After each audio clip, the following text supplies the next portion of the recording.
आज सामाजिक विज्ञान का पूरा सहज और सरल विश्लेषण करेंगे। आपको ध्यान है कि सामाजिक विज्ञान में आपके पास कितनी बुक है? 4 बुक है।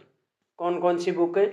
इतिहास, भूगोल, राजनीति विज्ञान और अर्थशास्त्र। ये 4 बुक है और इन 4 बुकों को हम बहुत कम समय में अब पूरा समेटने वाले हैं और सरल और सहज होकर समझने वाले हैं। अब तक अगर आपने सामाजिक विज्ञान किसी कारण से नहीं पढ़ी तो भी आप बहुत अच्छे मार्क्स लाने वाले हो। जैसे इतिहास में अपने ये चैप्टर हैं। यूरोप में राष्ट्रवाद पढ़ेंगे हम, भारत में राष्ट्रवाद पढ़ेंगे और भूमंडलीकृत विश्व का बनना पढ़ेंगे, औद्योगिकरण का युग पढ़ेंगे। आपको ध्यान है कि यूरोप में राष्ट्रवाद में जो घटनाएं होती हैं उनको सरल और सहज करके मैं आपको समझाने वाली हूँ, ताकि आपका जो यूरोप में राष्ट्रवाद है वो बहुत सरल हो जाएगा। भारत में राष्ट्रवाद किस प्रकार से भारत में स्वतंत्र होने के लिए एक भाव उत्पन्न होता है और एक माहौल बनता है, उस सब का घटनाक्रम पढ़ेंगे। भूमंडलीकृत विश्व मतलब भूमंडल, भूमि का एक मंडल के रूप में, गांव के रूप में किस प्रकार से ग्लोबलाइजेशन होता है उसको पढ़ेंगे। औद्योगिकरण का मतलब है कि बड़े स्तर पे उद्योग लगते हैं और औद्योगिकरण सबसे पहले कहाँ होता है? ब्रिटेन में। अब दूसरी जो बुक है प्यारे विद्यार्थियों अपनी, वो है भूगोल। और भूगोल में ये चैप्टर हमें पढ़ने: संसाधन एवं विकास, वन एवं वन्य जीव संरक्षण, जल संसाधन, कृषि, खनिज और ऊर्जा संसाधन, विनिर्माण उद्योग और राष्ट्रीय अर्थव्यवस्था की जीवन रेखा। राजनीति विज्ञान में ये चैप्टर होंगे। सत्ता की साझेदारी होगी। सत्ता की साझेदारी जानते हो कि आप क्या होती है? सत्ता का बंटवारा, यानी शक्ति का बंटवारा। सरकार के अंगों के बीच, समाज के समुदायों के बीच जब सत्ता का बंटवारा होता है, संस्थाओं के बीच शक्तियों का विभाजन होता है, तो उसे कहते हैं साझेदारी। संघवाद, भारत में संघवादी जो सरकार का प्रकार है उसको अपनाया गया है, तो संघवाद में भी शक्तियों का विभाजन होता है। जाति, धर्म और लैंगिक मसले, राजनीतिक दल और लोकतंत्र के परिणाम। चौथी जो अपनी बुक है ना, वो अर्थशास्त्र की है प्यारे विद्यार्थियों। इसमें ये चैप्टर होंगे। विकास होगा। विकास का मतलब डेवलपमेंट, और डेवलपमेंट का मतलब सकारात्मक परिवर्तन। किसी देश के, किसी व्यक्ति के जीवन में जब सकारात्मक परिवर्तन होता है तो उसे कहते हैं विकास। भारतीय अर्थव्यवस्था के क्षेत्रक, और फिर मुद्रा और शाख, वैश्वीकरण और भारतीय अर्थव्यवस्था, उपभोक्ता के अधिकार, इन सब को हम सरल और सहज तरीके से समझने वाले हैं। एनसीईआरटी सिलेबस है। आप किसी भी बोर्ड की एग्जाम दे रहे हो, आपके लिए वेरी वेरी मोस्ट इम्पोर्टेंट है। इसमें हम अब बहुविकल्प यानी एमसीक्यू, वन लाइनर क्वेश्चन और जो निबंधात्मक प्रश्न है उन सब की बात करेंगे। तो सबसे पहले हम यूरोप में राष्ट्रवाद को समझने वाले कि यूरोप में राष्ट्रवाद है, उसमें हम क्या क्या पढ़ेंगे। तो प्यारे विद्यार्थियों, सबसे पहले हमारा चैप्टर शुरू होता है कि एक फ्रेडरिक सारियू नाम का, कौन? फ्रेडरिक सारियू, याद हो गया ना नाम? फ्रेडरिक सारियू नाम का एक चित्रकार होता है, दार्शनिक होता है। कहने का मतलब फ्रांस का। देश कौन सा? फ्रांस। फ्रांसीसी क्रांति भी सबसे पहले, यूरोप में क्रांति भी कहाँ होती है? फ्रांस में होती है। और वो साल कौन सी थी वो हम देखेंगे, पहले इसको समझ लेते हैं। फ्रेडरिक सारियू ने 4 चित्रों की एक श्रृंखला बनाई। चित्र कितने? 4 चित्रों के, 4 चित्रों की एक श्रृंखला बनाई और उसमें एक कल्पना की कि जो देश हैं, राष्ट्र हैं, वो सब स्वतंत्रता के लिए, फ्रीडम, किसके लिए? फ्रीडम के लिए क्या कर रहे हैं? एक इस प्रकार से पूजा कर रहे हैं, मतलब उसकी वंदना करते हुए दिखाया गया है। यानी स्वतंत्रता इतना महत्वपूर्ण पॉइंट है कि लोग स्वतंत्र होने के लिए उसकी क्या कर रहे हैं? वंदना कर रहे हैं। आरती टाइप होता है ना, वंदना, वो कर रहे हैं। और जो फ्रीडम, स्वतंत्र के लिए, स्वतंत्रता के लिए ये कॉन्सेप्ट था, ये एक प्रकार से यूटोपिया टाइप था, यानी कल्पना दर्श जिसको कहते हैं। यूटोपिया मतलब एक कल्पना थी, वास्तविकता नहीं थी, इसको कहते हैं यूटोपिया। अब हम प्रश्नों को हल करते हैं कि फ्रांसीसी क्रांति कब हुई, साल कौन सी? 1789 की। याद हो गया ना?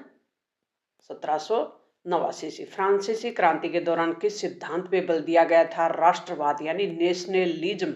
राष्ट्रवाद का मतलब है कि अपनी भाषा, अपनी संस्कृति के एक होने का भाव और देश के लिए मर मिटने का भाव होता है, उसे कहते हैं राष्ट्रवाद। नेपोलियन बोनापार्ट, यहाँ का एक शासक होता है नेपोलियन बोनापार्ट, और 1804 में उसने एक कानून संहिता तैयार की, उसे कहते हैं नेपोलियन कोड। नेपोलियन के शासन में कौन सी स्वतंत्रता सीमित हो गई थी? किस प्रकार की स्वतंत्रता सीमित हो गई थी? प्रेस की स्वतंत्रता, फ्रीडम ऑफ प्रेस। जर्मनी का एकीकरण किसके नेतृत्व में होता है? तो किसके नेतृत्व में होता है? ऑप्शन में दिए हुए हैं कि नेपोलियन, गरिबाल्डी, बिस्मार्क और मैटरनिख। किसके नेतृत्व में होता है? बिस्मार्क के। इटली के एकीकरण में प्रमुख भूमिका किसने निभाई थी? तो मैजिनी ने निभाई थी। नेक्स्ट है, जर्मनी का एकीकरण कब पूरा होता है? साल अच्छे से याद करनी है। साल थी 1871 की। किसका एकीकरण? जर्मनी का। वियना कांग्रेस कब आयोजित होती है? तो 1814 और 15 में आयोजित होती है। वियना कांग्रेस की अध्यक्षता किसने की थी? तो ये मैटरनिख ने की थी। मैटरनिख ने कहा था ना, जब फ्रांस छींकता है तो पूरे यूरोप को सर्दी जुकाम हो जाती है। उसकी वियना की अध्यक्षता भी मैटरनिख ने ही की थी। राष्ट्र का विचार सबसे पहले किस आंदोलन में उभरा था? फ्रांसीसी क्रांति में। इसीलिए कहते हैं कि जो यूरोप में राष्ट्रवाद हुआ वो फ्रांसीसी क्रांति से ही शुरू होता है, यानी भूमिका किसने तैयार की थी? फ्रांस की क्रांति ने। और फ्रांस का ही वो विचारक था जिसकी बात हमने की अभी, फ्रेडरिक सैरियो नाम का। यंग इटली की एक संस्था बनाई थी, यंग इटली। किसने बनाई थी? मैजिनी ने बनाई थी। याद रह जाएगी नहीं? यंग इटली की स्थापना किसने की? मैजिनी ने।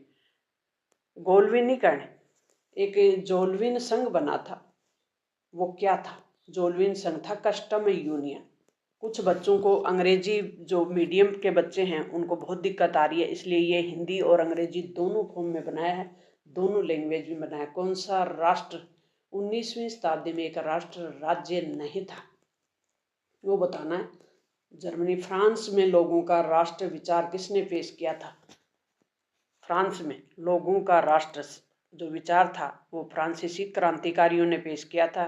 जर्मनी का एकीकरण किस युद्ध के बाद हुआ था? तो फ्रैंको प्रेशियन युद्ध के बाद। राष्ट्रवाद का क्या अर्थ है? तो राष्ट्रवाद का अर्थ अगर आपको पता है तो आप आसानी से उत्तर दे पाओगे कि अपने राष्ट्र के प्रति प्रेम और एकता का जो भाव होता है वो होता है नेशनलिज्म, यानी राष्ट्रवाद। Love and unity for one nation. Blend and iron नीति किसने अपनाई थी? लौह और रक्त की नीति बोलते हैं इसको हिंदी में। ब्लड यानी लौह, आयरन यानी ब्लड यानी रक्त, और आयरन यानी लौह। लौह और रक्त की नीति किसने अपनाई थी? बिस्मार्क ने। तो यंग इटली किसने बनाई? मैजिनी ने। और लौह आयरन की नीति अपनाई बिस्मार्क ने। बिस्मार्क किस राष्ट्र का क्रांतिकारी था? ये ऊपर हमने देख ही लिया, किसके एकीकरण में उसकी महत्वपूर्ण भूमिका थी। इटली का एकीकरण कब होता है? साल थी 1871 की। राष्ट्रवाद को बढ़ावा देने के लिए किसने महत्वपूर्ण भूमिका निभाई थी? उदार बुद्धिजीवियों ने, लिबरल इंटेलेक्चुअल। राष्ट्र राज्य की सबसे प्रमुख विशेषता क्या होती है? तो साझा पहचान और सरकार होती है उनकी, कॉमन आइडेंटिटी और गवर्नमेंट। नेक्स्ट शॉर्ट क्वेश्चन करेंगे अपन कि राष्ट्रवाद क्या है। तो राष्ट्रवाद देखो बहुत ही सरल है। राष्ट्रवाद वो भावना है, क्या है? भावना है जिसमें लोग अपनी साझा संस्कृति, भाषा, इतिहास और पहचान का आधार पर एकजुट होकर स्वतंत्र राष्ट्र की कल्पना करते हैं। फ्रांसीसी क्रांति ने राष्ट्रवाद को कैसे बढ़ावा दिया? तो ऐसे कौन से तरीके थे? कहने का मतलब फ्रांस की क्रांति के उसने राष्ट्रवाद को बढ़ावा दिया। फ्रीडम को, फ्रीडम रिवोल्यूशन, प्रमोट नेशनलिज्म। तो फ्रांसीसी क्रांति ने लोगों को राष्ट्र की भावना से जोड़ा और समानता, स्वतंत्रता और बंधुत्व जैसे विचार दिए। तो इनको अंग्रेजी में कहते हैं idea of nation, spread idea, liberty, equality and fraternity.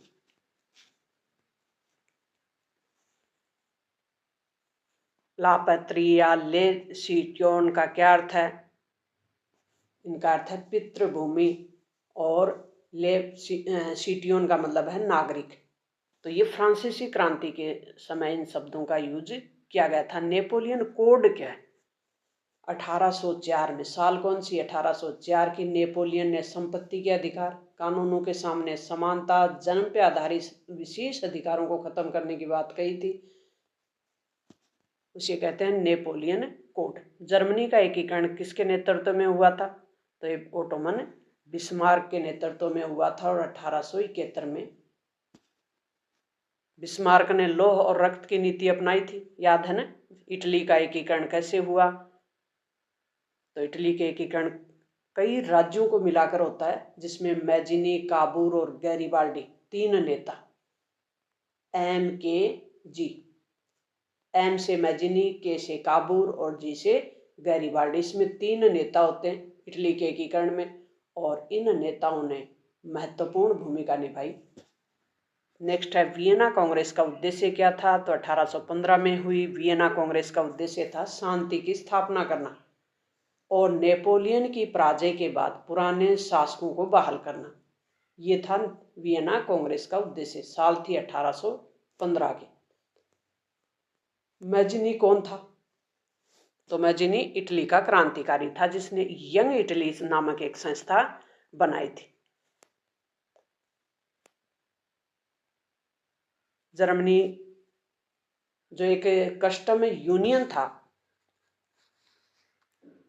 Custom यानी सीमा पे जो टैक्स लगता है, व्यवसायिक संघ जिसको कहते हैं, जिसने अलग अलग राज्यों के बीच व्यापार को आसान बनाया और आर्थिक एकता बढ़ाने के लिए काम किया था, जिवेलियन संघ ने। इसको हिंदी में कहते हैं जिवेलियन संघ। क्या था? व्यापारिक संघ था। हिंदी में इसको व्यापारिक संघ कहते हैं, अंग्रेजी में इसको कस्टम यूनियन कहते हैं। याद हो रहा है? नेक्स्ट है राष्ट्र राज्य की विशेषताएं क्या थी? एक राष्ट्र राज्य, साझा सरकार, एक समान कानून प्रणाली और सांस्कृतिक एकता होती है, उसे कहते हैं राष्ट्र। रोमानीवाद क्या है? वेरी मोस्ट इंपॉर्टेंट ही पर्सन आपके लिए सिलेक्ट किए गए कि व्हाट इज रोमानिटिज्म। तो यह है रोमानीवाद, हिंदी में इसको कहते हैं रोमानीवाद। 19वीं शताब्दी की एक सांस्कृतिक और बौद्धिक आंदोलन था। क्या था?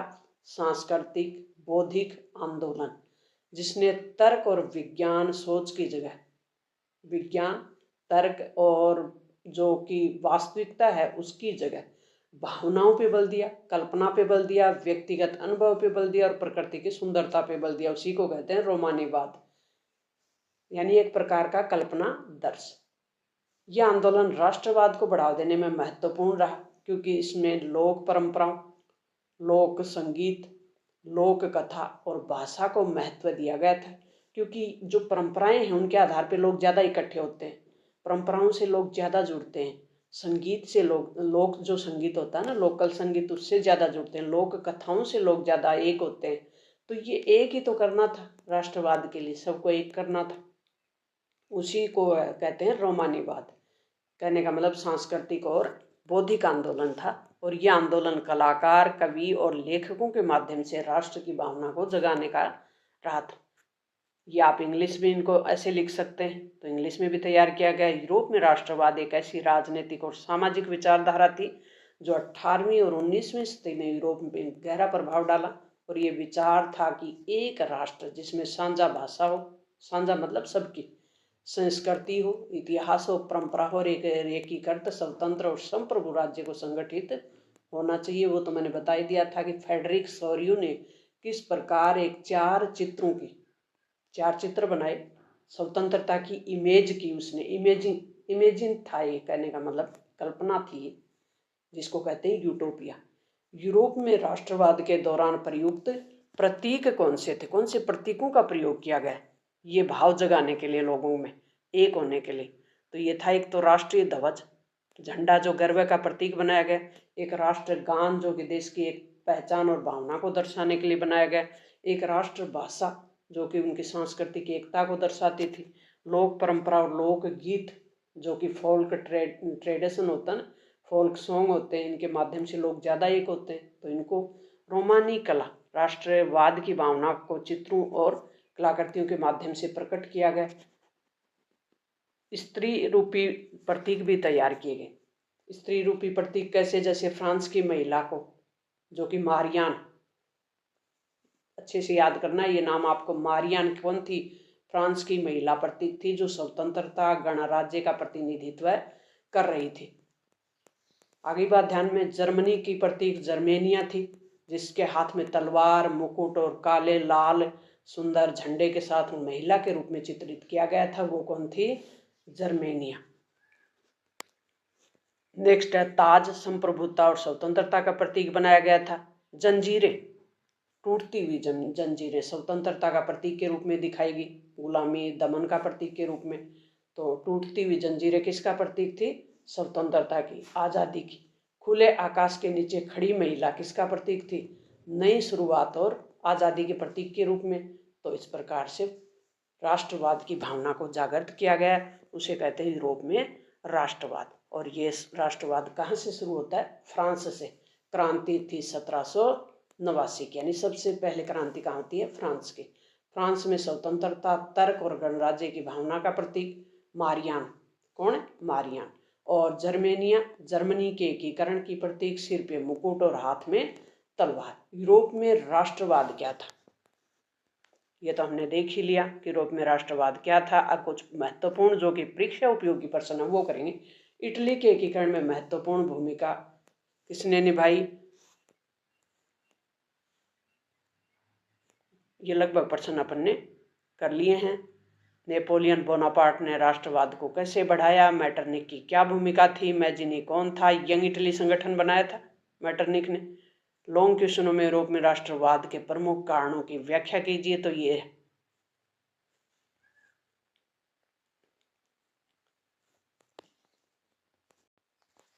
अब जिस जिवेलियन संघ की हमने बात की थी कि जिवेलियन संघ क्या है, वो बना कब था? साल थी 1834 की।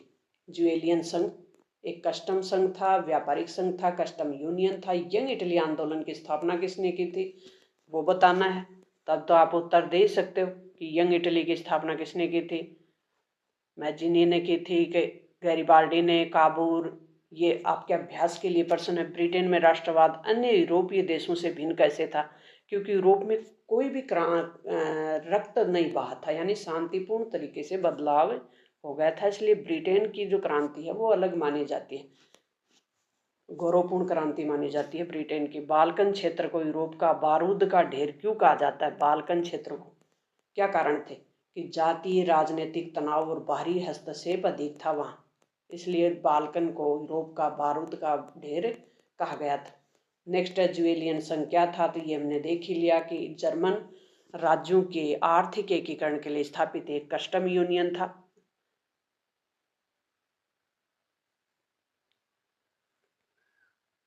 बिस्मार्क की लौह और रक्त की नीति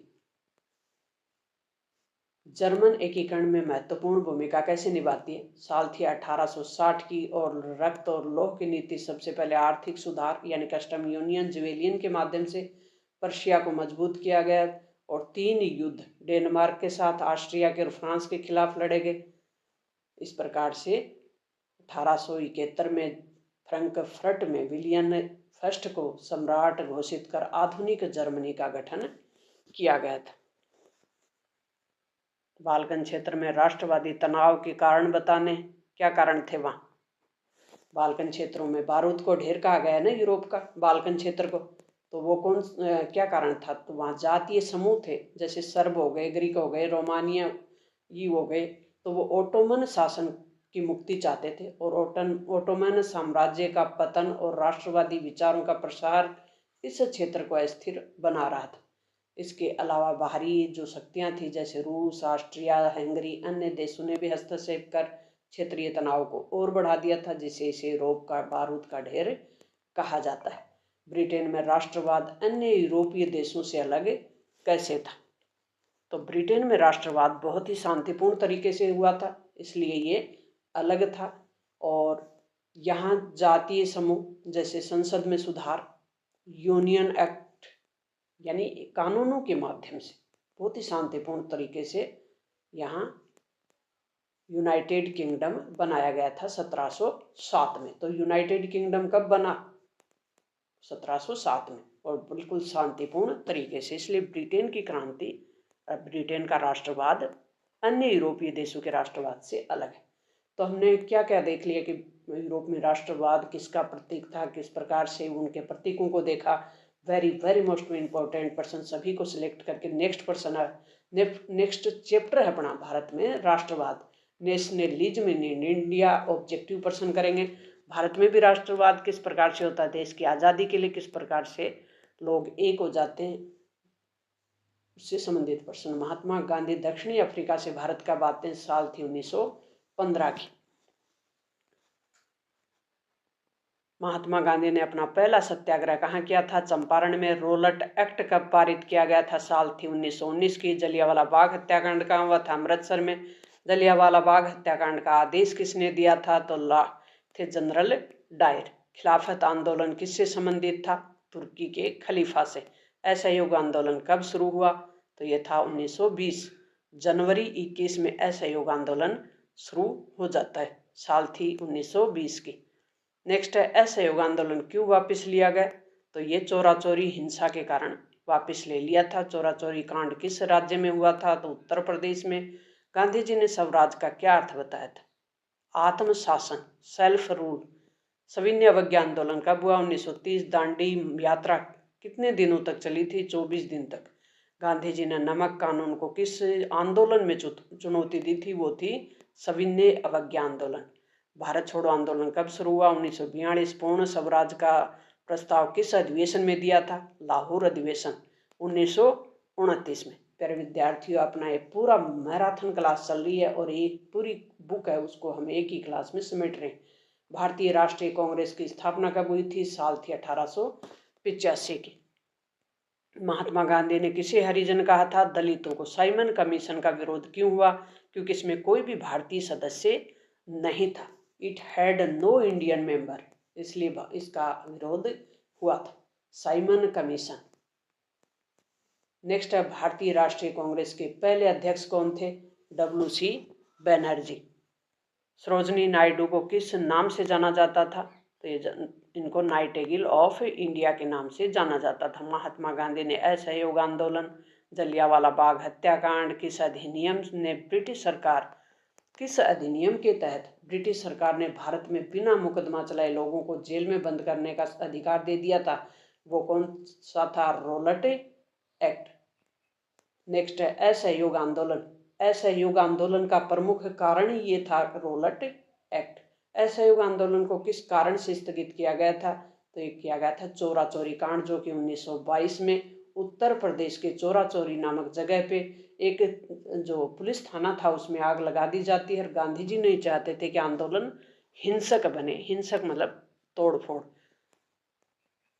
तो उसको गांधी जी ने वापस ले लिया था, यानी बंद कर दिया था। स्वदेशी आंदोलन, स्वदेशी वस्तुओं को अपनाने के लिए। जलियांवाला बाग हत्याकांड की घटना 13 अप्रैल 1919 को अमृतसर के जलियांवाला बाग में जनरल डायर ने निहत्थे, यानी लोगों के हाथों में हथियार नहीं थे, शांतिपूर्ण तरीके से लोग आंदोलन कर रहे थे। किसका? रोलट एक्ट का।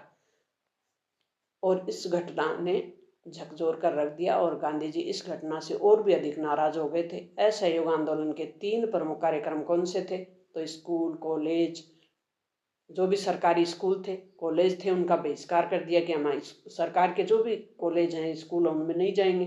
विदेशी वस्त्र नहीं पहनेंगे, यानी उनका बहिष्कार कर दिया। बहिष्कार का मतलब है बाहर निकालना, फेंकना, यानी उनको हम नहीं अपनाएंगे। सरकारी नौकरी और न्यायालयों का बहिष्कार, सरकारी नौकरियां छोड़ दी थी लोगों ने। तो इस प्रकार से असहयोग आंदोलन में अंग्रेजी सरकार के विरुद्ध। नेक्स्ट है खिलाफत आंदोलन। ये आंदोलन मुस्लिम समुदाय द्वारा खलीफा के समर्थन, यानी खलीफा तुर्की का शासक था, उसके खिलाफ महात्मा गांधी ने असहयोग आंदोलन के साथ ही इस आंदोलन को जोड़ा था ताकि हिंदू मुस्लिम एकता और राष्ट्रीय एकता को बल मिले। असहयोग आंदोलन के कारण और प्रभावों की व्याख्या कीजिए। वेरी मोस्ट इम्पोर्टेंट कि असहयोग आंदोलन के कारण क्या थे, उसके प्रभाव क्या पड़े। इसी पर्सन को करने वाले हैं। असहयोग आंदोलन 1920 में शुरू होता है और जनवरी 21 में इसको पूरी तरह से शुरू कर दिया जाता है। इसके प्रमुख कारण हैं वो हैं जलियांवाला बाग हत्याकांड, रोलट एक्ट, खिलाफत आंदोलन। गांधी जी ने भारतीयों से आह्वान किया कि वह ब्रिटिश शासन का सहयोग नहीं करें।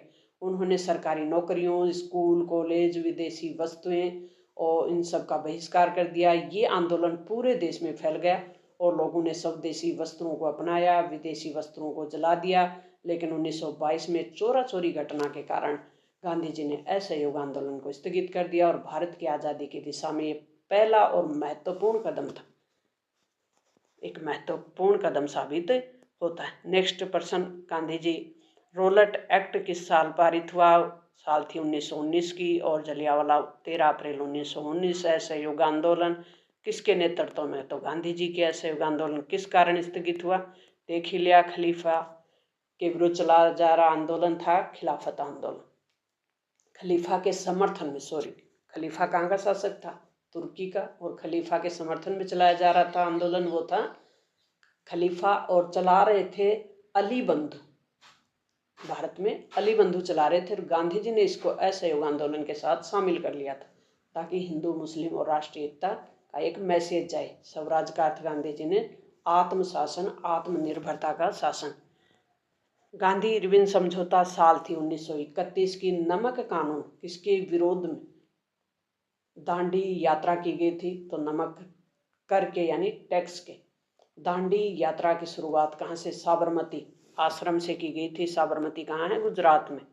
सविनय अवज्ञा आंदोलन की शुरुआत कहाँ से हुई, कब हुई? 1930 में हुई। किसान, मजदूर और इसका प्रभाव क्या पड़ा? किसानों पे, मजदूरों पे आंदोलन का प्रभाव क्या पड़ा? असहयोग आंदोलन में भाग लेने वाले सबसे अधिक वर्ग के लोग कौन थे? वो थे किसान। किस आंदोलन में नो टैक्स अभियान चलाया गया था? सविनय अवज्ञा में, कि टैक्स नहीं देंगे हम। भारत छोड़ो आंदोलन कब हुआ? 1942 में। स्वदेशी भारतीय उत्पादों को अपनाना। स्वदेशी का मतलब है कि हम अपने ही उत्पादों को, यानी भारत में बने हुए उत्पादों को ही अपनाएंगे। किस अधिनियम के खिलाफ भारत व्यापी या राष्ट्रव्यापी रोलट एक्ट के विरुद्ध हड़ताल हुई थी? गांधी जी ने नमक सत्याग्रह के लिए किस तट की यात्रा की? गुजरात का जो दांडी तट है। साइमन वापस जाओ, साइमन गो बैक के नारे कब लगे थे? साल थी 1928 में, क्योंकि साइमन का मिशन 1928 में भारत आया था। पूर्ण स्वराज की मांग किस अधिवेशन में की गई थी? लाहौर अधिवेशन में। भारत में राष्ट्रवाद फैलाने के माध्यम का प्रयोग समाचार पत्र थे। राष्ट्रवाद की भावना को सबसे पहले किसने ग्रामीण जनता तक पहुंचाया था? गांधी जी ने।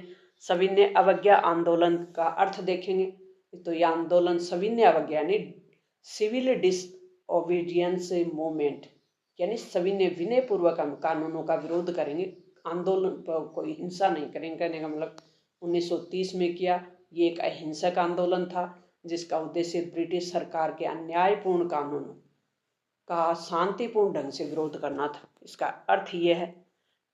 इसका प्रारंभ कब होता है? 12 मार्च 1930 से होता है। दांडी यात्रा शुरू होती है और 6 अप्रैल को गुजरात के दांडी तट पे पहुंचकर नमक कानून को तोड़ा जाता है। ब्रिटिश कानून बोलते हैं इसको, नमक कानून को, क्योंकि उस समय भारत ब्रिटेन का गुलाम था और ब्रिटेन ने ही ये कानून बनाया था। उद्देश्य क्या था? ब्रिटिश सरकार के अन्यायपूर्ण कानूनों का विरोध करना। दूसरा पॉइंट इसमें बनाएंगे कि भारत की पूर्ण स्वतंत्रता की मांग को और मजबूत करना, जनता को अहिंसक असहयोग के लिए प्रेरित करना। प्रमुख गतिविधि क्या हुई इस आंदोलन के दौरान?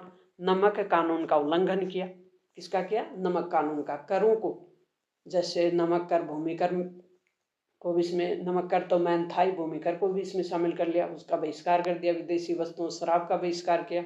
सरकारी संस्थाओं का बहिष्कार किया। स्वदेशी वस्तुओं का प्रचार किया। गांधी जी की इसमें महत्वपूर्ण भूमिका थी। गांधी जी और महिलाओं में जैसे सरोजनी नायडू, कस्तूरबा गांधी, कमला नेहरू इसमें शामिल थी। किसान, मजदूर, छात्र, व्यापारी, सभी वर्गों ने इसमें भाग लिया था। गांधी इरविन समझौता होता है। जैसे ही ये आंदोलन खत्म होता है उसके बाद एक समझौता होता है गांधी जी और इरविन के बीच। तो उस समय जो वाइसराय थे वो थे इरविन, अंग्रेजी ब्रिटिश सरकार की तरफ से। ब्रिटिश सरकार से समझौता किया गया, जिसमें सरकार ने राजनीतिक बंदियों को रिहा कर दिया और गांधी जी द्वितीय गोलमेज सम्मेलन में शामिल होते हैं। 3 गोलमेज सम्मेलन चलते हैं ब्रिटेन में, उनमें से दूसरे में गांधी जी भाग लेते हैं। परिणाम क्या निकला? आंदोलन ने जनता का राजनीतिक रूप बनाया, यानी इसे जागरूक किया। पहली बार थी जब आम जनता सीधे स्वतंत्रता संग्राम से जुड़ी थी। ब्रिटिश सरकार को भारतीय जनशक्ति और अहिंसा की ताकत का एहसास हुआ। आंदोलन ने आज़ादी की मांग की और अधिक व्यापक रूप भी बना दिया कि अब हमें आज़ादी की जरूरत है। लोगों को जागरूक ज़्यादा किया इस आंदोलन।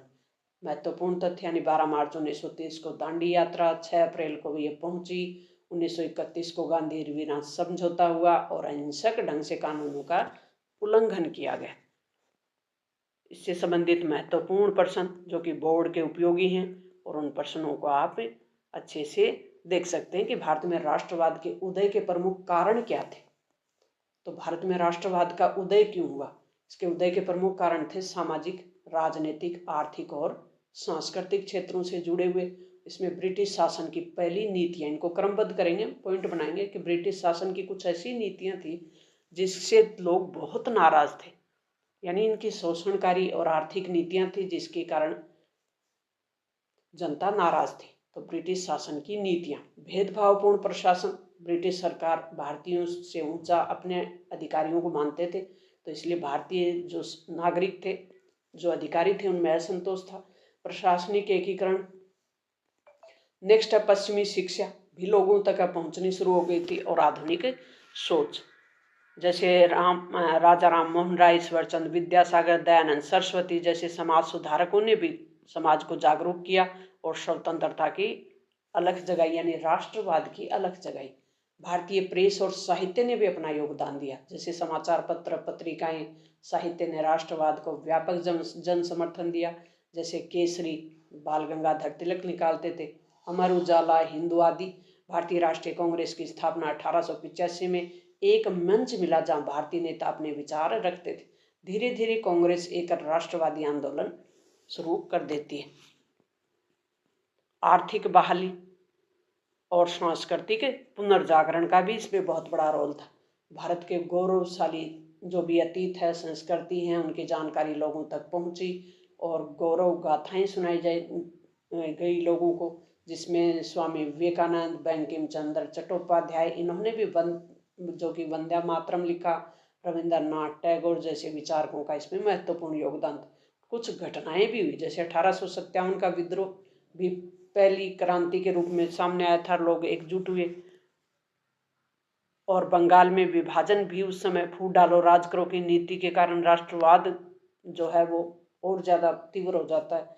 विश्व में भी उस समय घटनाएं हो रही थी, जैसे जापान की रूस पर जीत। जापान एक बहुत छोटा देश था, रूस एक बड़ा देश था, और रूस पर जापान की विजय होती है। तुर्की में राष्ट्रवाद का उदय होता है, भारतीयों को भी इससे सीखने को मिलता है और स्वतंत्रता के प्रति एक विचार उभर कर आता है। भूमंडलीकरण युग, यानी making of a global world, ये क्या है? इसको देखेंगे कि औपनिवेशिक युग क्या होता है। जब देश अन्य देश के गुलाम थे, कमजोर देशों के क्षेत्र, राजनीतिक, आर्थिक, सामाजिक, सांस्कृतिक जो भी नियंत्रण था वो स्थापित हो गया था। इस युग में उपनिवेशवादी शक्तियां जैसे ब्रिटेन, फ्रांस, पुर्तगाल, नीदरलैंड, इनका अन्य देशों पे कब्जा था और ये देश इन्हीं के अधीन थे। भूमंडलीकरण विश्व का मतलब होता है जब दुनिया देश में आपस में व्यापार, संचार, संस्कृति और विचार लोगों के आपस में जुड़ते हैं, तो उसे कहते हैं भूमंडलीकरण विश्व का बनना। इसका मतलब यही है कि आपस में व्यापार शुरू हुआ, संचार सुविधाएं शुरू हुई, तकनीक आई, संस्कृति बदली, एक दूसरे की संस्कृतियां, विचार एक दूसरे से ट्रांसफर हुए। गिरमिटिया कौन थे, इसको समझेंगे। गिरमिटिया कौन थे?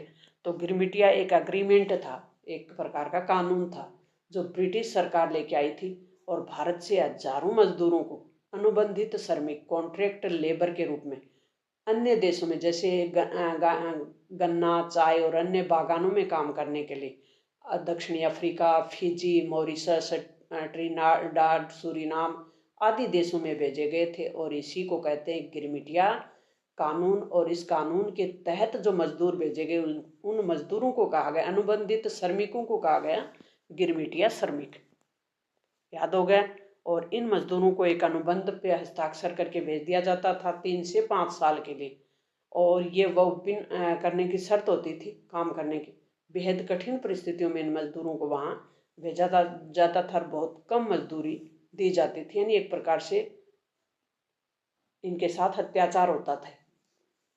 गांधी जी खुद दक्षिणी अफ्रीका गए और गिरमिटिया मजदूरों के अधिकारों के लिए ये लड़े थे। इसलिए इस चैप्टर में ये प्रसिद्ध है कि गिरमिटिया कौन होते थे। गिरमिटिया एक कानून के तहत भेजे हुए श्रमिक थे। याद हो गया ना। इसको आप इंग्लिश में ऐसे सीख सकते हैं। पूरी PDF आपको मिलेगी। सिल्क रूट क्या था?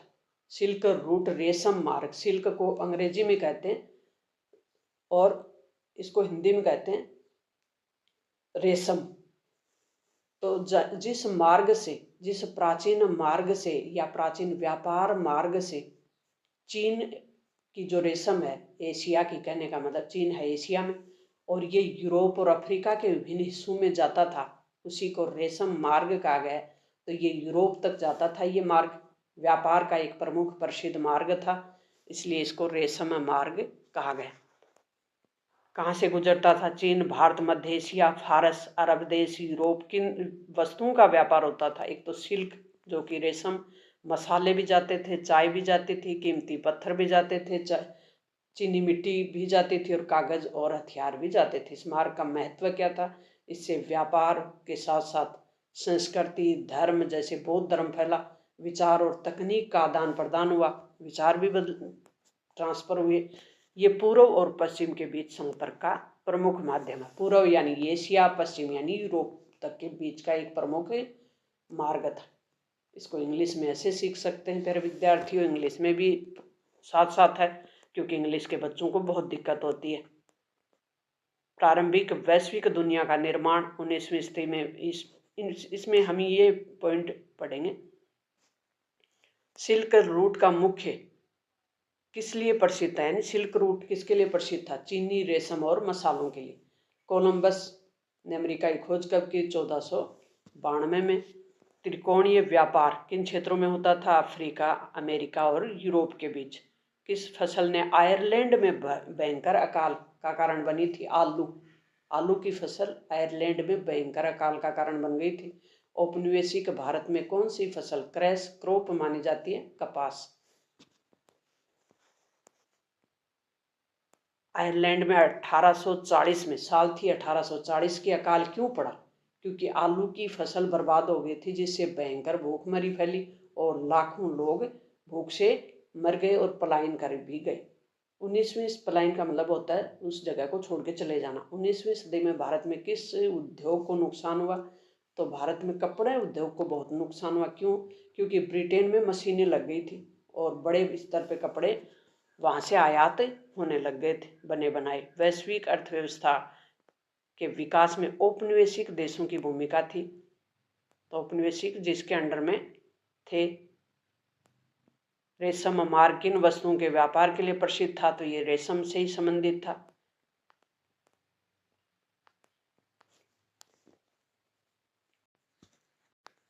इस चैप्टर में हमें आर्थिक जो महामंदी थी, आर्थिक संकट था, उसके बारे में बात करेंगे। युद्ध और वैश्वीकरण के बारे में भी बात करेंगे।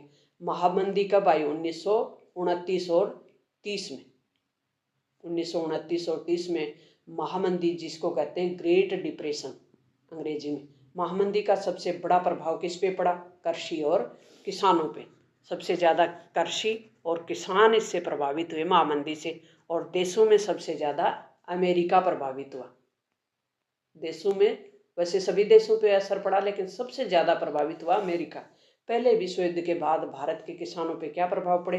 तो कीमतें गिर गई थी पहले विश्व युद्ध के बाद। पहला विश्व युद्ध कब हुआ? 1914 से 1918 के बीच। याद आ गया ना पहला विश्व युद्ध। और सबसे ज़्यादा असर पड़ा किसानों पे। जर्मनी में महामंदी के बाद हिटलर बना था वहाँ का शासक।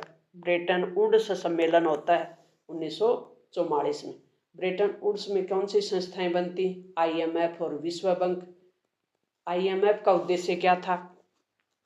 देशों की वित्तीय मदद करना यानी वित्तीय स्थिरता बनाए रखना। वैश्वीकरण के परिणाम स्वरूप किसका उदय होता है? विदेशी कंपनियों का। और भूमंडलीकरण में भारत का योगदान रहा। उपनिवेशवाद बनना, कच्चे माल का निर्यात, श्रमिकों की आपूर्ति, ये सभी उस समय घटनाएं हुई। तो निम्न में से कौन सी घटना भूमंडलीकरण प्रक्रिया से संबंधित नहीं है? तो ब्रेटन वुड्स समझौता होता है 1944 में, और अमेरिका के ब्रेटन वुड्स नामक जगह पे साल थी 1944 की। IMF और वर्ल्ड बैंक, IMF को बोलते हैं जो मैनेजमेंट जो फंड होता है ना, और फिर वर्ल्ड बैंक यानी विश्व बैंक, विनिर्माण बैंक भी बोलते हैं। दो संस्थाएं बनी, इसलिए ब्रेटन वुड्स सम्मेलन को जुड़वा संतान, इनको जुड़वा संतान बोला जाता है। और अंतर्राष्ट्रीय मुद्रा को सिल्क रूट की बात हमने करी ली। दांडी मार्च इससे संबंधित नहीं। नेक्स्ट चैप्टर है मुद्रण संस्कृति और आधुनिक दुनिया। मुद्रण का मतलब छपाई, और आधुनिक दुनिया किस प्रकार से चेंज होती है। फिर मुद्रण संस्कृति, इसमें किस प्रकार से छपाई का काम होता है, फिर बदलाव आता है समाज में। मुद्रण तकनीक की उत्पत्ति सबसे पहले चीन में आती है, जापान और कोरिया तक भी पहुंचती है। यूरोप में प्रिंट क्रांति होती है, जो कि गुटनबर्ग के छापे खाने से शुरू होती है। याद हो रहा है ना, यूरोप में प्रिंट क्रांति, गुटनबर्ग शुरू करता है प्रिंट। और धार्मिक सुधार आंदोलन शुरू होते हैं, रिफॉर्म। 18वीं सदी में जनमत के निर्माण में मुद्रण की बहुत बड़ी भूमिका होती है। भारत में मुद्रण का आगमन और प्रभाव होता है इसका। मुद्रण राष्ट्रीयता और समाज सुधार आंदोलन में महत्वपूर्ण भूमिका निभाती है। दुनिया की पहली छपी किताब कौन सी है? बाइबिल। दुनिया में पहली छपी किताब कौन सी है? बाइबिल। छपाई की आधुनिक तकनीक की शुरुआत किसने की थी? जोहान गुटेनबर्ग ने। और जोहान गुटेनबर्ग ने छापेखाने का कहाँ स्थापित किया था? जर्मनी में,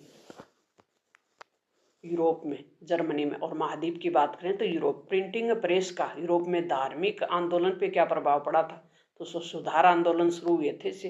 भारत में पहला मुद्रित समाचार पत्र कौन सा था? बंगाल गजट। गुटेनबर्ग के छापे खाना था, वो क्यों महत्वपूर्ण था? तो गुटेनबर्ग 15वीं सदी में जर्मनी में पहला प्रिंटिंग प्रेस बनाया, जिससे किताबों का उत्पादन तेज हुआ। किताबें बड़े स्तर पर छपने लगी, सस्ती भी हुई, और ज्ञान का तेजी से प्रसार हुआ। इसलिए गुटेनबर्ग का जो छापा खाना था वो प्रसिद्ध था। प्रिंटिंग प्रेस के कारण यूरोप में क्या परिवर्तन आए? तो पढ़ने की संस्कृति विकसित हुई, धार्मिक आंदोलन शुरू हुए, लोगों में सवाल उठाने की शक्ति आई, और जनमत बनना शुरू हो जाता है। भारत में छपाई के आगमन कहाँ से होता है? पुर्तगालियों से होता है। साल थी 1556 की, और इसके बाद मिशनरी और सामाजिक सुधारों ने भी इसका प्रयोग किया। नेक्स्ट प्रश्न दीर्घ उत्तरीय प्रश्न है। प्रिंटिंग प्रेस से सामाजिक और सांस्कृतिक प्रभाव किस प्रकार से होते हैं? तो लोगों तक किताब पहुंची और लोगों ने पढ़ना शुरू किया, तो ये सब स्त्री, दलित, सब वंचित वर्गों तक भी अब किताबें पढ़नी शुरू हो जाती हैं और लोग जागरूक होते हैं। मुद्रण तकनीक और उसका प्रारंभ। छपाई खाने की तकनीक की शुरुआत सबसे पहले चीन से होती है। और जोहान गुटेनबर्ग की प्रेस कब स्थापित की गई थी? 1450 के आसपास। गुटेनबर्ग की सबसे प्रसिद्ध किताब थी, वो कौन सी थी? बाइबिल। यूरोप में प्रिंटिंग प्रेस के आने से सबसे बड़ा प्रभाव क्या पड़ा? धार्मिक सुधार आंदोलन को बढ़ावा मिला। मुद्रण तकनीक की वजह से कौन सा आंदोलन शुरू होता है? धार्मिक सुधार आंदोलन। प्रिंटिंग प्रेस के आने से यूरोप में क्या विकसित होता है? साक्षरता बढ़ती है। और भारत में सबसे पहला मुद्रित समाचार पत्र बंगाल गजट होता है। भारत में छपाई का आरंभ सबसे पहले गोवा में साल थी 1556 की, और सबसे पहले कौन लेके आए थे? पुर्तगाली। मुद्रण संस्कृति पर समाज पे क्या प्रभाव पड़ता है? जागरूकता बढ़ती है। मुद्रण मतलब छपाई जब किताबें बड़े स्तर पे छपने लगी, महिलाओं तक पहुंचने लगी, वंचित वर्गों तक पहुंचने लगी। मुद्रण प्रेस के कारण किस वर्ग में शिक्षा का प्रसार हुआ? आम जनता में। भारत में मुद्रण का प्रभाव, पुर्तगाली मिशनरी लेके आए थे भारत में, और कहाँ? गोवा।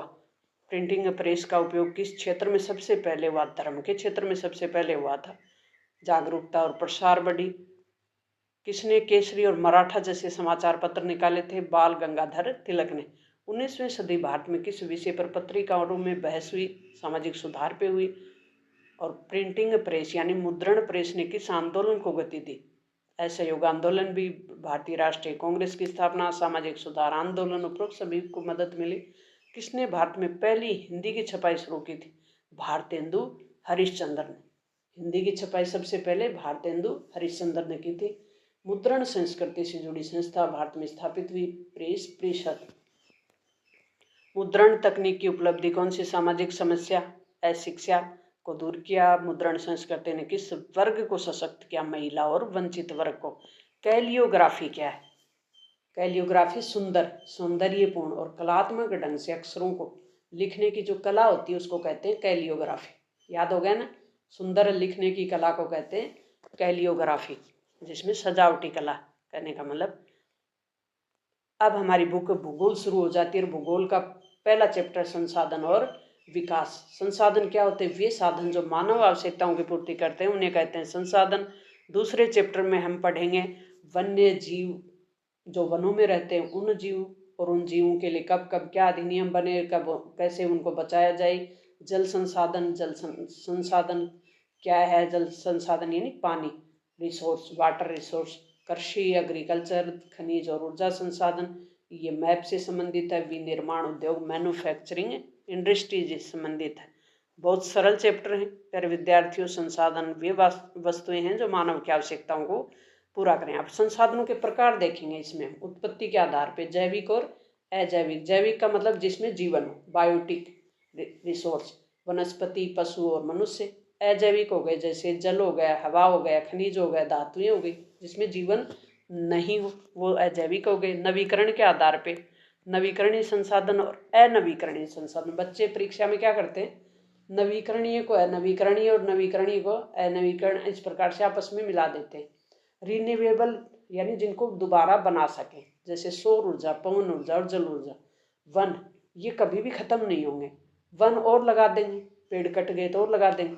सौर ऊर्जा, सूर्य चमकते ही रहते हैं, बनती रहेगी, ये खत्म होने वाले नहीं है।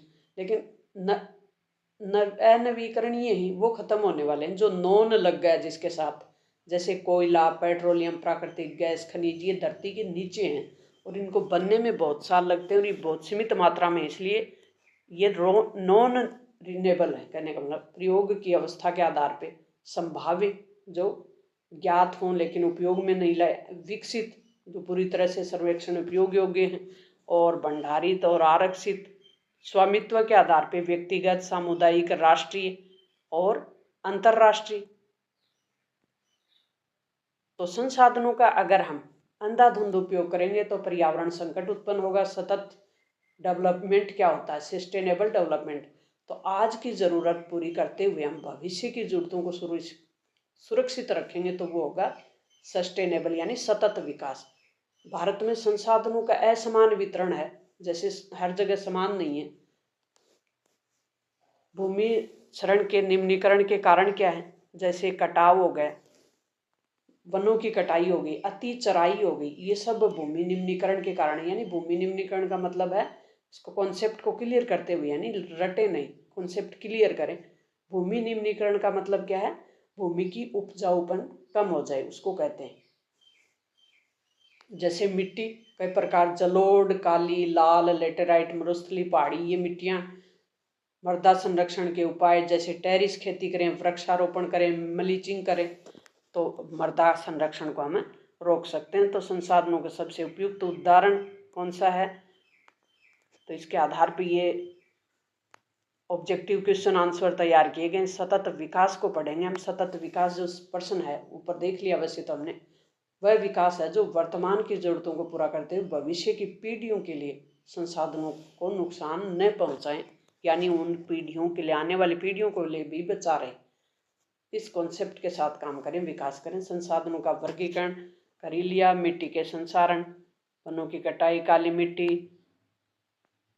कपास की खेती के लिए उपयुक्त होती है सबसे ज़्यादा, और इससे बनने वाले महत्वपूर्ण प्रश्न।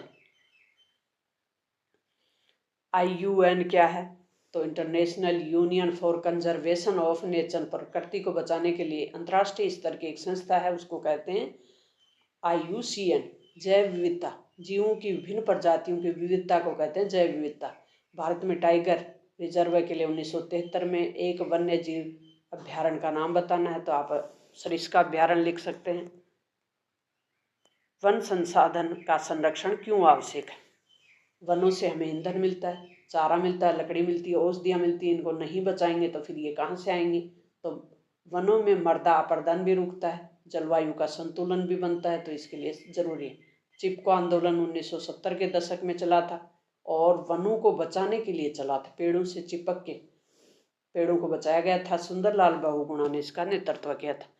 अभ्यारण्य और उद्यान में क्या अंतर है? तो अभ्यारण्य में सीमित मानव गतिविधियां संभव हैं, जबकि राष्ट्रीय उद्यान में पूरी तरह प्रतिबंधित होती। वनों की कटाई के कारण और उसके प्रभाव तो आपको पता ही है क्या प्रभाव होंगे इसके।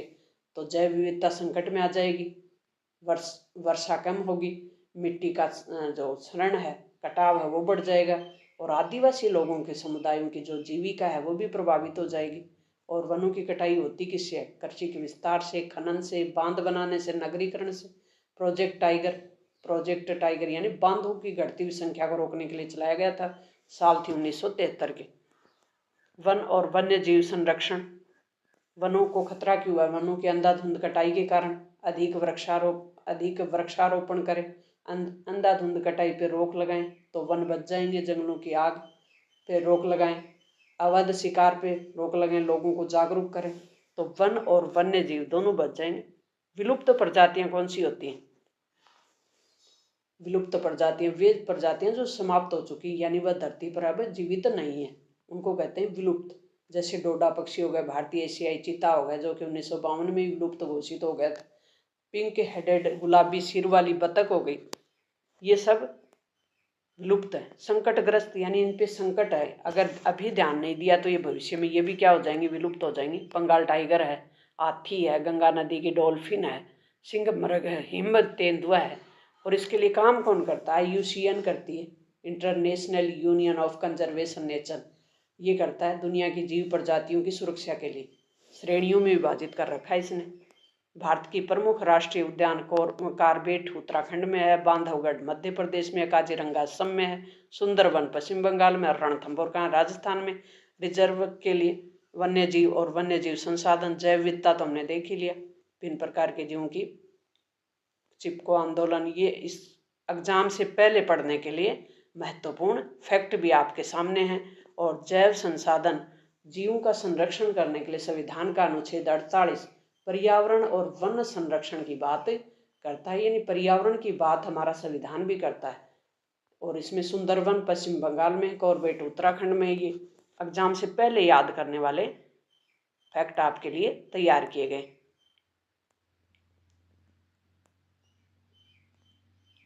कावेरी जल विवाद किसके बीच है? कई राज्यों के बीच। वर्षा जल, नदी जल कहने का मतलब नदियों के जल को लेकर विवाद है, तो उसे कहते हैं नदी जल विवाद। तो जल किस प्रकार का संसाधन है? नवीकरणीय है। भारत में जल का वितरण असमान है, कहीं भी समान नहीं है, यानी सभी जगह पानी सेम नहीं है, कहीं कम है तो कहीं ज़्यादा है। बहुउद्देशीय नदी परियोजना क्या होती है? जिनसे कई उद्देश्य पूरे होते हो। बहुउद्देशीय नदी घाटी परियोजनाओं के लाभ और हानि बतानी। वे परियोजनाएं, इनसे सिंचाई भी होती है, बिजली भी उत्पादन होती है, बाढ़ से भी बचा जा सकता है, मछली पालन जैसे कार्य किए जा सकते हैं।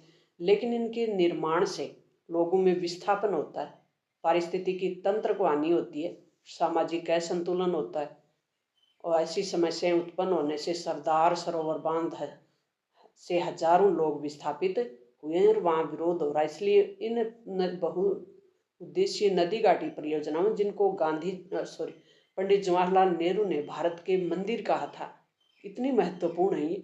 और ये बहुत महत्वपूर्ण है, ये विकास का बहुत बड़ा माध्यम है।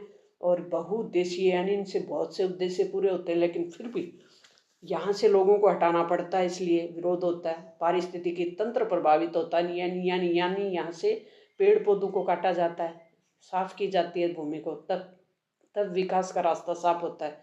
सामाजिक असंतुलन भी होता है, ये प्रमुख कारण होते हैं, इसलिए इनका विरोध होता है। जैसे सरदार सरोवर बांध परियोजना में विरोध हो रहा है नर्मदा नदी पे। वर्षा जल संचय क्यों आवश्यक है? तो वर्षा की जो जल की जो बढ़ती हुई मांग है उसको पूरा करने के लिए वर्षा जल संचय जरूरी है।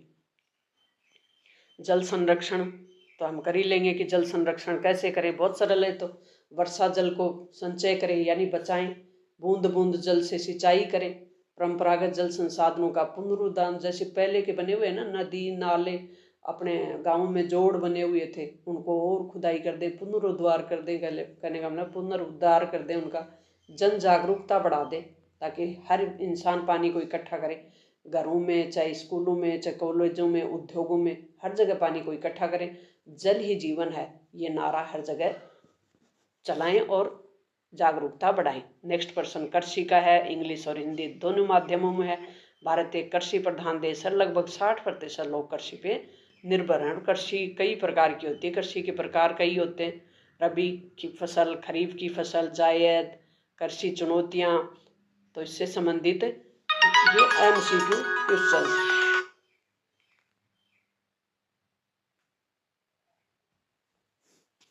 दलहन फसल जो कि दाल बनती है, जैसे चना है, मूंग है, ये फसलें दलहन होती है। सबसे अधिक धान, धान का मतलब होता है चावल, पश्चिमी बंगाल में होता है। कृषि बीमा का उद्देश्य क्या है? तो किसान को प्राकृतिक आपदाओं से बचाने के लिए जो एक बीमा होता है उसको कहते हैं कृषि बीमा। गन्ना उत्पादन में भारत का कौन सा स्थान है? तो दूसरा है। मिश्रित कृषि का क्या अर्थ होता है? फसल और पशुपालन, यानी फसल भी करें और पशु भी पालें। सबसे अधिक कपास उत्पादन कहाँ होता है? महाराष्ट्र और गुजरात में, क्योंकि यहाँ काली मिट्टी है। काजू किस प्रकार की फसल है? वृक्ष फसल है, ट्री क्रॉप। रबी की फसल बुआई कब होती है? सर्दियों में होती है, अक्टूबर नवंबर में। रबी जो कि गेहूं सरसों वाली फसल है।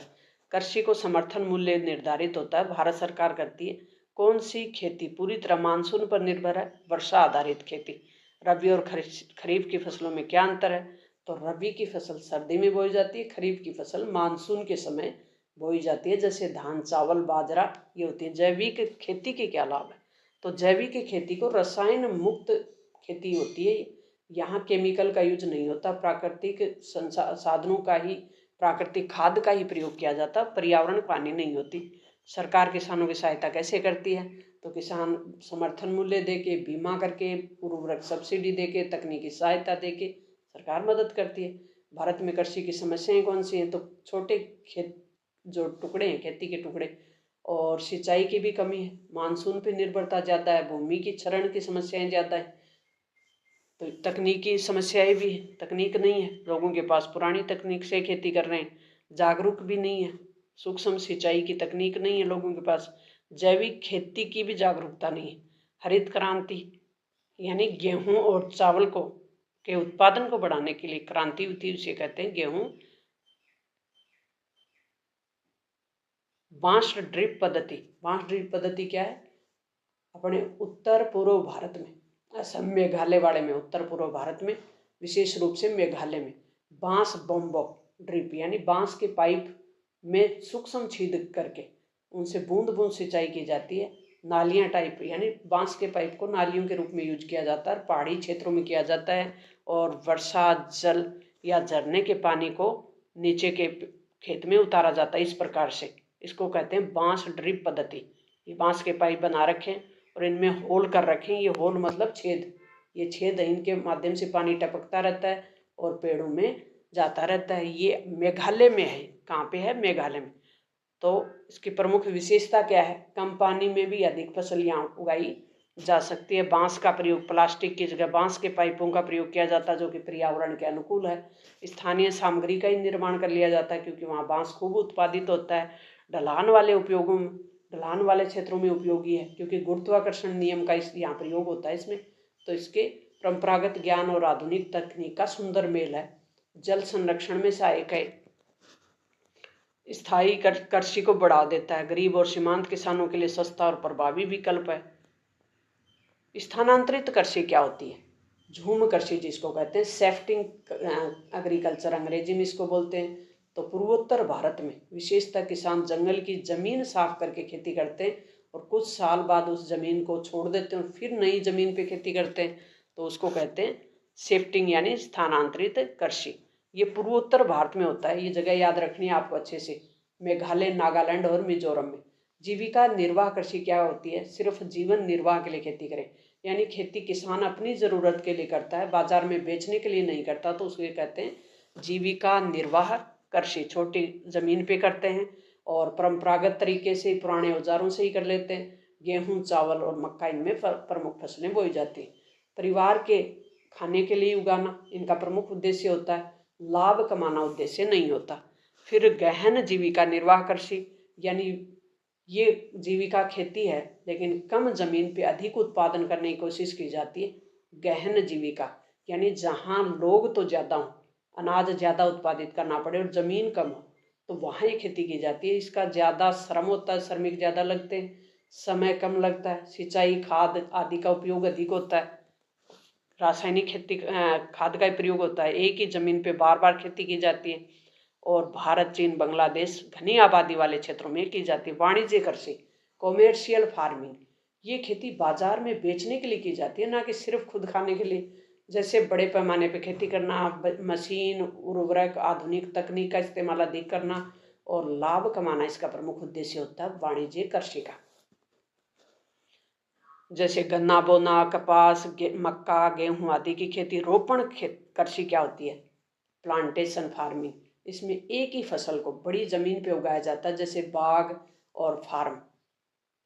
जैसे श्रम प्रधान, पूंजी प्रधान, मशीन प्रधान पैसा खेती होती है। इसमें खूब पैसे, ज़्यादा पैसा यूज किया जाता है, कहने का मतलब इन्वेस्ट की जाती है।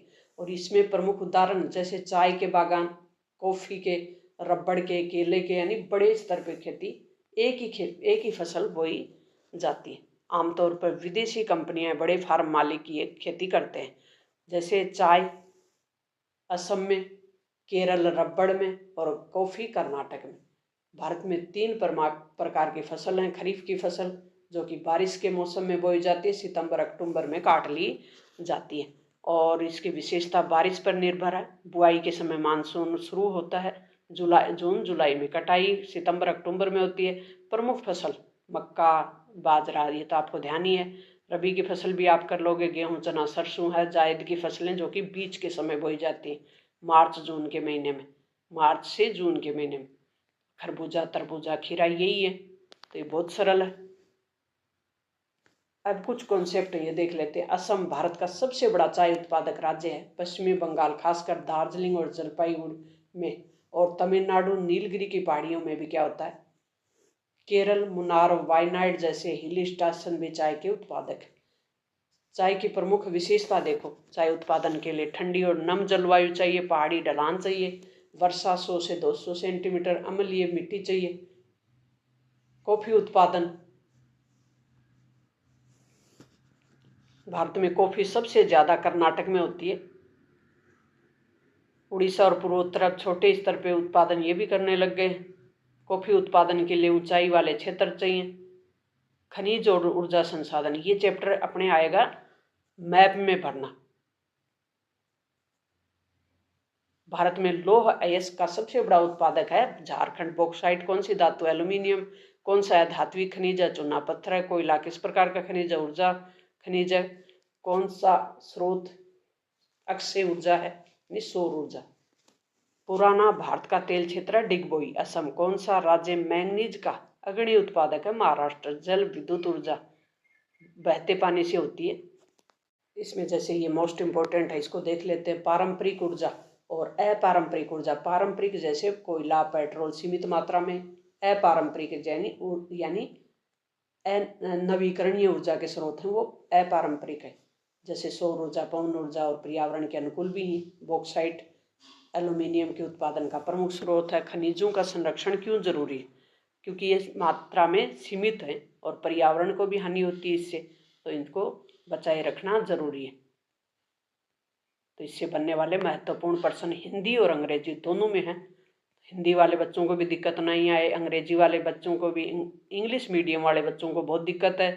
उनको जो चीज़ें हैं, जो नोट्स हैं, वो नहीं मिल पाते, इसीलिए मदद की गई है। फिर विद्यार्थियों, नेक्स्ट प्रश्न चैप्टर है वो राष्ट्रीय अर्थव्यवस्था के जीवन रेखा है, और इससे परिवहन और संचार के साधनों पे ये अपना चैप्टर है। और भारत में 4 प्रकार के परिवहन के साधन हैं। सड़क हो गई, रेल हो गई, जल हो गई, वायु हो गई। अब देखो इसी पे बात कर लेते हैं। सड़क सबसे ज़्यादा सूटेबल है। रेल है ये दूर तक के और सस्ता साधन है। जल परिवहन सबसे सस्ता परिवहन का साधन है। वायु सबसे फास्ट है, तुरंत पहुंचने वाला। संचार में व्यक्तिगत संचार और जनसंचार। भारत में बड़ा डाक और टेलीफोन नेटवर्क वाला देश है। यहाँ आंतरिक और अंतर्राष्ट्रीय दोनों प्रकार का व्यापार होता है। तो इससे बनने वाले महत्वपूर्ण प्रश्न देखो, गोल्डन स्वर्णिम चतुर्भुज राजमार्ग परियोजना, ये 4 मार्गों को जोड़ती है, दिल्ली, मुंबई, चेन्नई और कोलकाता को। समुद्री जलमार्ग का उपयोग भारी और थोक वस्तुओं के परिवहन में किया जाता है और सबसे सस्ता साधन है। भारत में प्रमुख बंदरगाह मुंबई है। आंतरिक व्यापार दिल्ली से पटना, जो वस्तु भेजते हैं तो उसको व्यापार आंतरिक कहेंगे। भारत का पहला विमानपत्तन कौन सा? मुंबई। जनसंचार का उदाहरण है वो है रेडियो, टीवी, ये हो गए। तो इससे बनने वाले महत्वपूर्ण प्रश्न हैं। राष्ट्रीय राजमार्ग प्राधिकरण NHAI जिसको कहते हैं, ये क्या करता है? भारत में राजमार्गों का निर्माण करता है, रख रखाव करता है। भारत में पहला मेट्रो शहर कोलकाता है। और रेडियो किस प्रकार का संचार है? जनसंचार। भारत का सबसे पुराना बंदरगाह कोलकाता है। अंतरराष्ट्रीय व्यापार, विदेशी मुद्रा की प्राप्ति के लिए। परिवहन को जीवन रेखा क्यों कहा गया? ये मेन पेपर का है, मेन जो चैप्टर का भाव है वो यही है। परिवहन को जीवन रेखा क्यों कहा गया? परिवहन से कच्चा माल, वस्तुएं, लोग एक स्थान से दूसरे स्थान तक पहुंचते हैं। ये आर्थिक और सामाजिक विकास के लिए महत्वपूर्ण है। गोल्डन ट्रायंगल की हमने बात करी ली, 4 महानगरों को जोड़ता है। व्यक्तिगत संचार, जो कि जैसे मोबाइल है, व्यक्तिगत रूप से जुड़े। जन संचार यानी बड़े स्तर पर, जैसे टीवी से प्रसारण करते हैं, रेडियो से करते हैं। अंतर्राष्ट्रीय व्यापार यानी दूसरे देशों के साथ जो व्यापार करते हैं उसे कहते हैं अंतर्राष्ट्रीय व्यापार। राष्ट्रीय राजमार्ग वन है वो क्या है? गंगा नदी पे बनाया हुआ है, इलाहाबाद से हल्दिया के बीच। जलमार्ग है, राष्ट्रीय जलमार्ग वन बोलते हैं इसको, इलाहाबाद से हल्दिया के बीच है। इससे बनने वाले लघुत्रात्मक प्रश्न हैं और इन प्रश्नों में आप अच्छे से याद कर सकते हैं। जनसंचार के माध्यम का महत्व समझाइए, भारत में बंदरगाहों का महत्व समझाइए। तो चारों बुकों को एक साथ समेटे हुए है प्यारे विद्यार्थियों, राजनीति विज्ञान में। और राजनीति विज्ञान का जो लोकतांत्रिक राजनीति है उसमें सत्ता की साझेदारी, संघवाद, लोकतंत्र, विविधता, जाति, धर्म और ये वाला नहीं करना, जाति, धर्म और लैंगिक मसले, राजनीतिक दल, लोकतंत्र के परिणाम, ये प्रमुख चैप्टर हैं। और इन सत्ता की साझेदारी क्या होती है? अपने चैप्टर में 2 देशों का उदाहरण दिया हुआ है, एक तो बेल्जियम का और एक श्रीलंका का। बेल्जियम में क्या किया? सभी समुदायों के बीच शक्तियों का विभाजन कर दिया, जिसमें जैसे डच है, फ्रेंच बोलने वाले हैं, सबसे ज़्यादा कौन है? डच है। और इन सब में शक्तियों का विभाजन कर दिया। लेकिन श्रीलंका एक ऐसा देश है जहाँ बहुसंख्यक सिंहलियों को ही सारे अधिकार दे दिए, तमिलों को नहीं दिए। तो तमिल यहाँ कितने हैं? लगभग 25 से ज़्यादा % में है, लेकिन यहाँ कोई अधिकार नहीं दिए। इसलिए तमिल जो श्रीलंका है उसमें जातीय संघर्ष रहे। और बेल्जियम में ये जो मॉडल था ये सफल रहा। और बेल्जियम की सफलता का कारण क्या था? कि दोनों भाषाई समूह को समान अधिकार दे दिए, सरकार में समान प्रतिनिधित्व दे दिया। श्रीलंका में विफल रहा क्योंकि यहाँ सिर्फ सिंहलियों की राष्ट्रभाषा घोषित कर दी और तमिलों के साथ भेदभाव किया, उनके अधिकारों की अनदेखी की। तो सत्ता का बंटवारा जरूरी क्यों है? सत्ता का बंटवारा जरूरी क्यों है? शक्तियों के केंद्रीकरण है वो लोकतंत्र के खिलाफ है, यानी केंद्रीकरण से नुकसान होता है। एक ही जगह शक्तियाँ होंगी तो सभी समुदायों को शामिल करना जरूरी है और सत्ता साझा करने से संघर्ष की आशंका कम हो जाती है, इसलिए सत्ता का बंटवारा जरूरी है। इससे बनने वाले महत्वपूर्ण प्रश्न हैं, ये आप अच्छे से देख लें। श्रीलंका में सिंहली भाषा अधिनियम 1956 में लाया गया था। बेल्जियम की भाषा, बेल्जियम की राजधानी क्या है? ब्रुसेल्स है। किस देश ने साझेदारी का अच्छा उदाहरण पेश किया? बेल्जियम ने। बेल्जियम की साझेदारी हमने बात कर ली।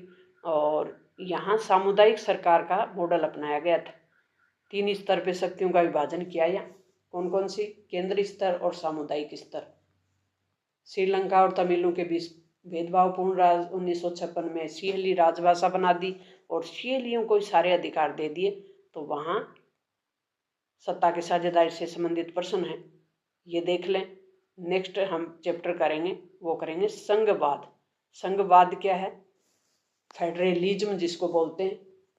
और ये ऊर्ध्वाधर जो शक्तियों का विभाजन होता है ना, जैसे केंद्र सरकार राज्य सरकार और स्थानीय सरकार, इसे कहते हैं संघवाद। यानी सरकार का एक प्रकार है संघवाद, शासन का एक प्रकार है, सरकार का एक प्रकार है, जिसमें शक्तियां दो स्तरों पे विभाजित होती हैं, जैसे केंद्र सरकार और राज्य सरकार और स्थानीय सरकार। भारत में 3 स्तर है, लेकिन मुख्यतः 2 भागों में होता है, केंद्र सरकार और राज्य सरकार। संघीय सरकार की विशेषता अच्छे से याद कर लें, जैसे संविधान में शक्ति का विभाजन हो, पहला पॉइंट। दूसरा, विभिन्न स्तरों पर सरकार हो, स्वतंत्र न्यायपालिका हो। तीसरा, दोनों सरकारों के अपने अपने क्षेत्र। चौथा पॉइंट, और संविधान लिखित हो, ये भी कर लें, न्यायपालिका स्वतंत्र हो, संविधान लिखित भी हो और सर्वोच्च भी हो। भारत में संघवाद की बात करेंगे। भारत में संघवाद 3 स्तर का है, केंद्र स्तर, राज्य। संविधान में शक्तियां विभाजित हैं, संघ सूची बनाई हुई है, राज्य सूची बनाई हुई है, यानी सूचियों में विभाजन है। संघ सूची, राज्य सूची, समवर्ती सूची। संविधान में संशोधन कौन कर सकता है? संघ और राज्य दोनों मिलकर संविधान में संशोधन करते हैं। भारत में संघवाद कैसा है? एकात्मक झुकाव की ओर है। संघ की सफलता के क्या कारण? स्पष्ट शक्ति का विभाजन हो, संविधान का सम्मान हो, न्यायपालिका की निष्पक्षता हो, वित्तीय स्वतंत्रता और लोकतंत्र में भागीदारी हो, तभी संघवाद सफल हो सकता है। तो भारत में संविधान सत्ता का विभाजन कितने स्तर पे है? 3 स्तर पे है, ये बात कर ही ली। तीसरा स्तर कब बनाया गया था? 1992 में। और किससे? 73वें संविधान और 74वें संविधान संशोधन द्वारा। सूचियों की बात कर ले, संघ सूची, समवर्ती सूची। संघ सूची पे केंद्र सरकार कानून बनाती है, इसमें 97 विषय याद रह जाएगा। रक्षा, विदेश मामले, राष्ट्रीय महत्व के विषय सारे इसी में। राज्य सूची पे सरकार कौन बनाता है? राज्य सरकार, जैसे पुलिस और स्वास्थ्य संबंधी विषय हो गए। समवर्ती सूची के विषयों पे कानून बनाती हैं दोनों सरकारें, जैसे शिक्षा हो गई, विवाह हो गए, ये कानून समवर्ती सूची के विषय हैं। और दोनों सरकारों में अगर विवाद हो जाए तो समवर्ती सूची में केंद्र सरकार के कानून हैं, वही फिर मान्य होते हैं विवाद होने पे। भारत संघीय राज्य क्यों है? संघीय राज्य क्यों है भारत में? तो सत्ता का विभाजन विभिन्न स्तरों पे किया गया, केंद्र और राज्यों के बीच किया गया। तो इसमें 3 सूचियां बना दी गई हैं। इसके अलावा भारत में न्यायपालिका स्वतंत्र है, राज्यों को सरकार चुनने का अधिकार है। विशेषताएं, फिर भी ये एकात्मकता की ओर झुकाव है। विकेंद्रीकरण क्या होता है? शक्तियों का विभाजन, यानी सत्ता, निर्णय लेने की शक्ति है वो उनका वितरण कर दिया जाए, एक ही जगह ना हो, तो उसे कहेंगे विकेंद्रीकरण।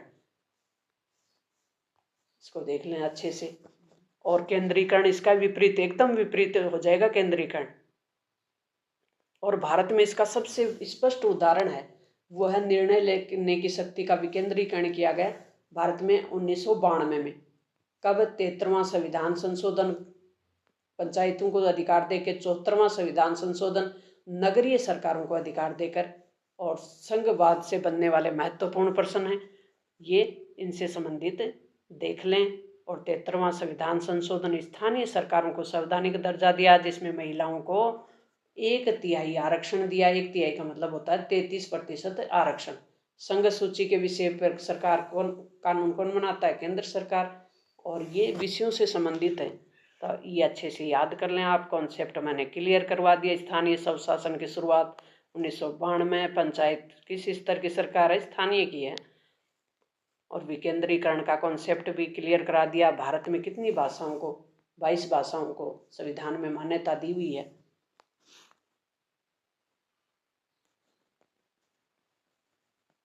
नेक्स्ट है जाति, धर्म और लैंगिक मसले। इस चैप्टर से संबंधित मुख्य बिंदु क्या है? लैंगिक मतलब महिला और पुरुष के बीच, समाज में स्त्री और पुरुष के बीच अधिकार, अवसर, समान का भेदभाव होता है, उसे लैंगिक मसले कहते हैं।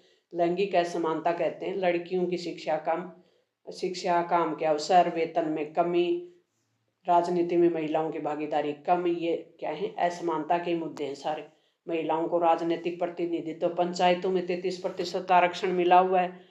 और संसद और विधानसभा में महिलाओं को अभी तक कोई आरक्षण नहीं है। धर्म और राजनीति, धर्म के आधार पर सांप्रदायिकता फैलती है।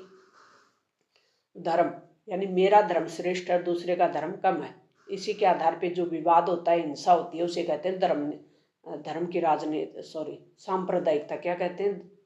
सांप्रदायिकता। और इससे विवाद उत्पन्न होते हैं, हिंसा होती है, तनाव होता है। तो सांप्रदायिकता बहुत खतरनाक होती है, इससे देश टूट सकता है। भारत एक धर्मनिरपेक्ष राज्य है, यानी कोई भी धर्म को विशेष नहीं माना गया है। यहाँ भारत की नज़र में, राज्य की नज़र में सभी धर्म बराबर हैं। इसको कहते हैं धर्मनिरपेक्षता। धार्मिक बहुसंख्यक खतरनाक होती है। जैसे धर्म के आधार पे, जैसे उस वहाँ किया गया था ना श्रीलंका में, वो धार्मिक बहुसंख्यकवाद था। उसी से सीख लें अब, वो खतरनाक था। और वहाँ गृह युद्ध जारी रहा जो कि 2009 तक चला। जाति पे आधारित जो भेदभाव होता है ना, उसको कहते हैं जातिवाद। और जातिवाद भी समाज में भेदभाव को उत्पन्न करता है। जातिवाद भी सही नहीं होता। तो इससे बनने वाले महत्वपूर्ण प्रश्न हैं। और नेक्स्ट प्रश्न है राजनीतिक दल। राजनीतिक दल क्या होते हैं? तो राजनीति लोगों के विचार उद्देश्य मिलकर एक संगठन बनाते हैं, उसे कहते हैं राजनीतिक दल। राजनीतिक दलों के प्रकार, राष्ट्रीय स्तर के दल जैसे बीजेपी और कांग्रेस राष्ट्रीय स्तर के दल हैं। क्षेत्रीय दल जो क्षेत्र विशेष पे चुनाव लड़ते हैं और वहीं पे सरकार बनाते हैं, जैसे शिवसेना हो गई और डीएमके हो गई, अन्य डीएमके हो गई। धार्मिक और जातीय क्षेत्रीय दल हो गए। इससे बनने वाले महत्वपूर्ण प्रश्न,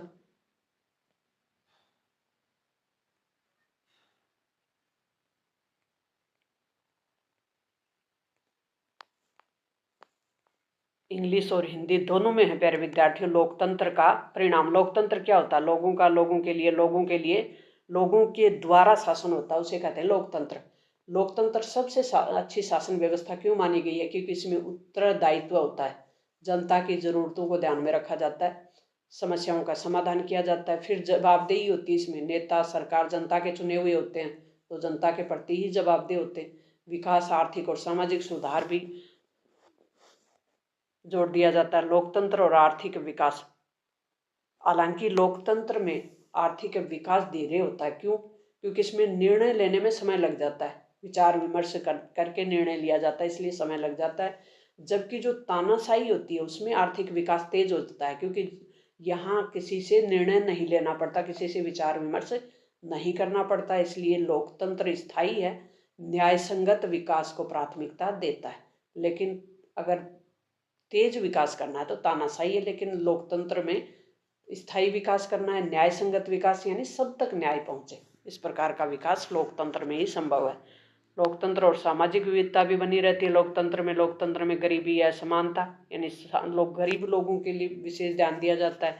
लोकतंत्र में लोगों की गरिमा पे भी ध्यान दिया जाता है। सम्मान, लोगों को सम्मान मिलता है, चाहे महिला हो, अल्पसंख्यक हो, दलित हो, उनके सबके सम्मान की बात की जाती है। लोकतंत्र सबसे अच्छी शासन प्रणाली है। लोकतंत्र परफेक्ट नहीं है हालांकि, लेकिन फिर भी सबसे बेहतर प्रणाली मानी गई है। क्यों? क्योंकि इसमें नागरिकों को भागीदारी मिलती है और सरकार जनता के प्रति जवाबदेह होती है, उत्तरदायी होती है। लोगों की गरिमा का, स्वतंत्रता के साथ जीने का अधिकार मिलता है।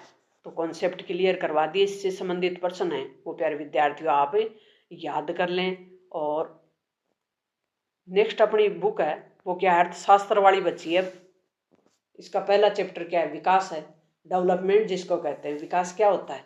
तो विकास का अर्थ है लोगों का जीवन स्तर और जीवन की गुणवत्ता दोनों में सुधार हो।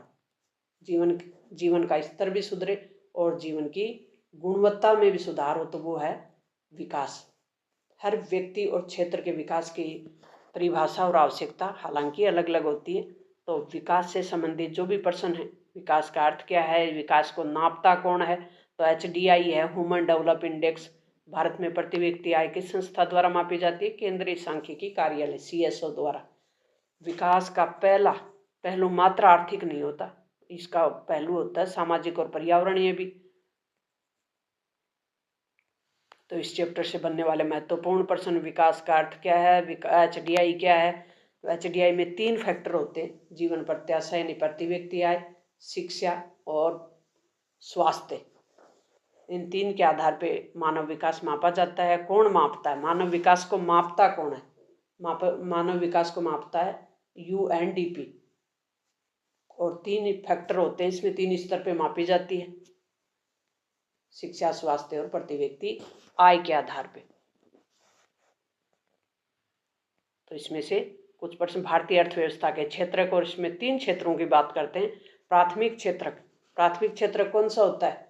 जो कि कृषि, पशुपालन, मत्स्य पालन, उत्पादन से संबंधित हो।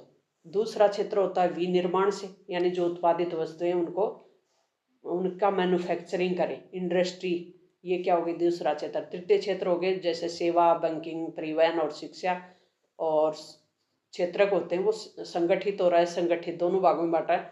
संगठित वो होते हैं जहाँ निश्चित पेमेंट हो, निश्चित सुरक्षा हो, निश्चित वो हो, अपने क्या है, सुविधाएं हो, उनको कहते हैं संगठित, यानी सरकारी सेक्टर होता है। असंगठित निजी होते हैं, मनमर्जी होता है, वहाँ इसका एकदम उल्टा होता है।